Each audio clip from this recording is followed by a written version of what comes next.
Hey, what's up, guys? Eli Fishman here from Talking Ball Interviews, back with another interview. And today, over Zoom, we have Brennen Davis, Chicago Cubs number 3 prospect. Brennen, thank you so much for coming on today. Hope you're doing well during this time. I appreciate it. Thanks for having me. During this pandemic, away from baseball, how are you doing, first of all? And then, what are you doing baseball-wise, lifting-wise? How do you have a cage? Do you have weights? What's going on? Yeah, I'm doing all right. I mean, it kind of sucks not having baseball right now, but making do with what I have. Still have a place to hit and lift, so I have a better situation than most. So it's not hasn't been that hard to stay in baseball shape. I'm very lucky for it. So you were a Miami commit, and then you were drafted by the Cubs, and you decided to go to the Cubs. Talk to me about that whole process, and what about the Cubs brought you to their organization? Um, so I did a pre-draft workout, but at end of my senior year of high school at Wrigley Field. So it was awesome to be able to go there. I talked to all the front office, and they gave me an idea of what the minor leagues really was going to be like for me, and if I were to sign out of high school. And that really made me a lot more comfortable, that knowing that they take care of their guys and the way they run it. And it was just everything I was looking for in, like, development wise for baseball. It was a hard decision for sure, choosing between college and going pro, just for the education aspect of it. But in the end, I want to be a baseball player, and I thought pro ball was going to be the best development for me. Now, you were only 19, but you've already climbed through. You were 19 last season, but you've climbed through the ladder extremely quickly. You hit 305 last year in a league where the average age was 22 years old. What is just summarize what the success has felt like and how much it means to you to have success playing with older guys and, showing the Cubs what you're made of. Yeah, I mean, it's awesome. I work hard, and I do everything extra that I can, and all my coaches know that. So it's nice to have results that go with it. But I mean, nowhere close to the big leagues, and that's where I'm trying to aim. I don't really care about low A, so I mean, it's just a stepping stone. I'm happy to have been there, but I gotta do it again. Talk to me about yourself on the field. What can Cubs fans expect out of you? What's your biggest strength, and what are some things maybe you're working on? Yeah, I think my biggest strength is, I don't know. It depends on the day, but I think I'm a good defender. I think I cover a lot of ground. I think I'm a good runner. I think I hit well.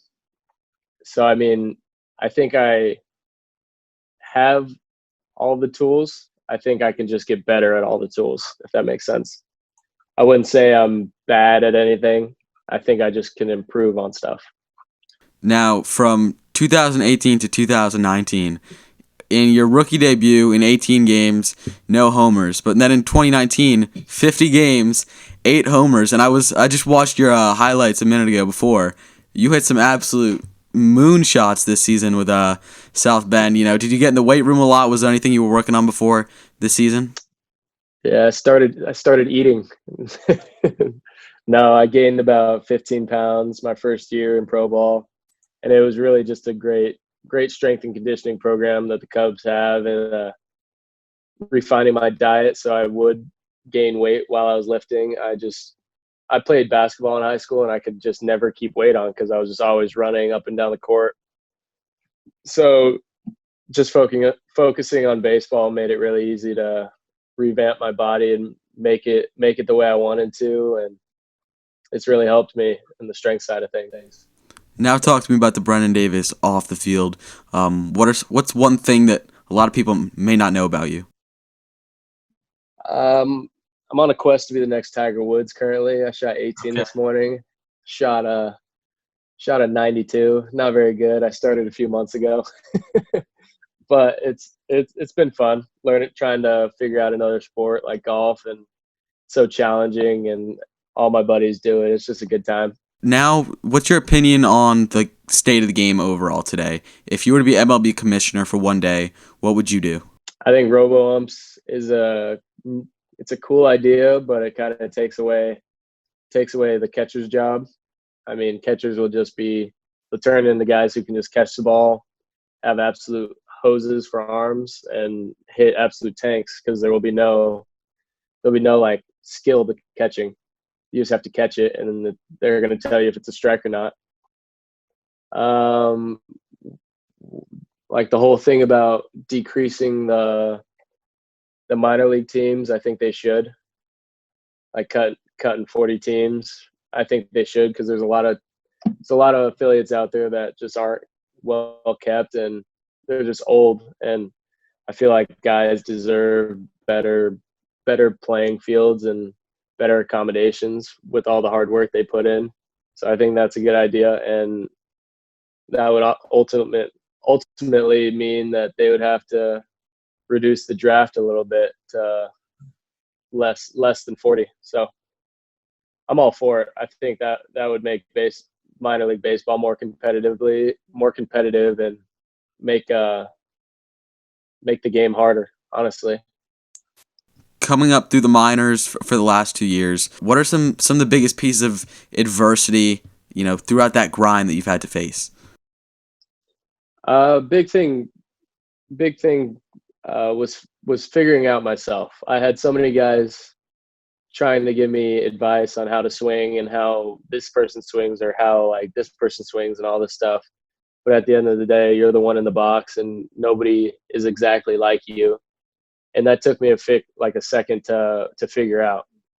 And ultimately it took me going to extended spring training to start last season before I got called up and had a good year to figure out that I needed a routine every day that was going to work for me, that I didn't deviate from. And that's what ultimately led to my successful season, was figuring that stuff out for myself. What's been your favorite part about professional baseball so far? I really love the relationships I built. Since I didn't go to college, this is kind of my college kind of time to meet new guys, learn about other parts of the US, and I got teammates from every part of the world, so it's awesome. You played 2 games right before this all happened with the big league club in spring training. Being out, that Sloan Park is absolutely beautiful. Being out with the big league club in the big league clubhouse, how cool was that? So I actually went on the trip to Vegas. So they had expedition games in Vegas right before this got shut down. So I was on that trip with the big league team, and it was awesome. Being out there shagging BP for Chris Bryant or Anthony Rizzo. I mean, I'm just happy to be there. It was a cool experience for sure. So you've been ranked number 3 prospect for the Cubs. You're on Baseball America's top 100 minor league players list. Do you read those articles and, is that a little bit of pressure, you think, being, ranked as a top prospect in the game? I try not to look at rankings. I was ranked.